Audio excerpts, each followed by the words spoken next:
tan kurin jane chola jenglo mamatwo wen jelo bo tong madiang bor tong kieng wonga woi no gdong yang mo to na jenglo ngdong diel ga jenglo to deng abula jublo dia kelot ya tuang dia DJ lai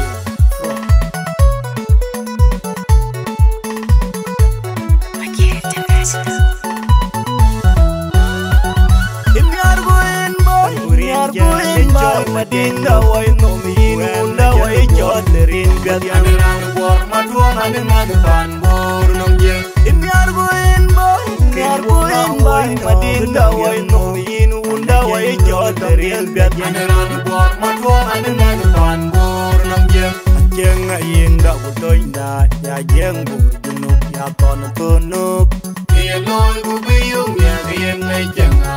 the pinda piat pinyi chero wajin ginu batong ngin pinyi bur ngakurin god jara lwet yang bur junub ya ton kono piloy gubiyung ya yen nay jangaden un ngorong ya dana mani jam chini loy panden bur waye pandia wayatit panden bur waye ujeng luwur kok panden bur waye boda unda keda panden bur waye at maju wengtin panden bur waye ya bur rau de bur panden bur waye pinang mi gurei to panden bur waye boda unda keda panden bur waye tan kurin jane chola jenglo mamatwo wen na jelo bo tong madiang bor tong kieng wonga woi no gdong yang mo to na jenglo ngdong diel ga jenglo to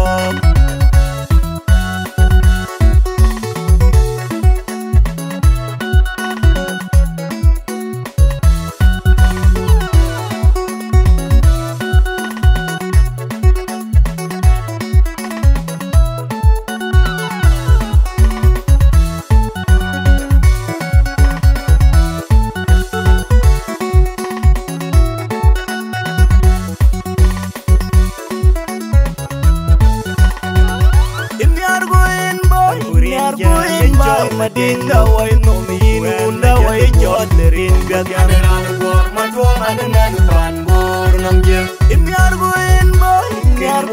boy madinga wai no min unda wai jodlerin biat anan bor madwong anan ban bor nom je jeng inda utoy da ya jeng bu junuk ya ton tunuk ye loy bu biyung ya yen nay jangaden the pinda piat pinyi chero wajin ginu batong ngin pinyi bur ngakurin god jara lwet yang bur junub ya ton kono ye loy bu biyung ya yen nay jangaden un ngorong dia dana mani jam chini loy panden bur waye pandia wayatit panden bur waye ujeng luwur kok panden bur waye boda unda keda panden bur waye at maju wengtin panden bur waye ya bur rau de bur panden bur waye pinang mi gurei to panden bur waye boda unda keda panden bur waye tan kurin jane chola jenglo mamatwo wen na jelo bo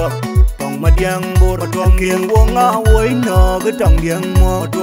na jenglo ngdong diel ga jenglo to deng abula jublo dia kelot ya tuang dia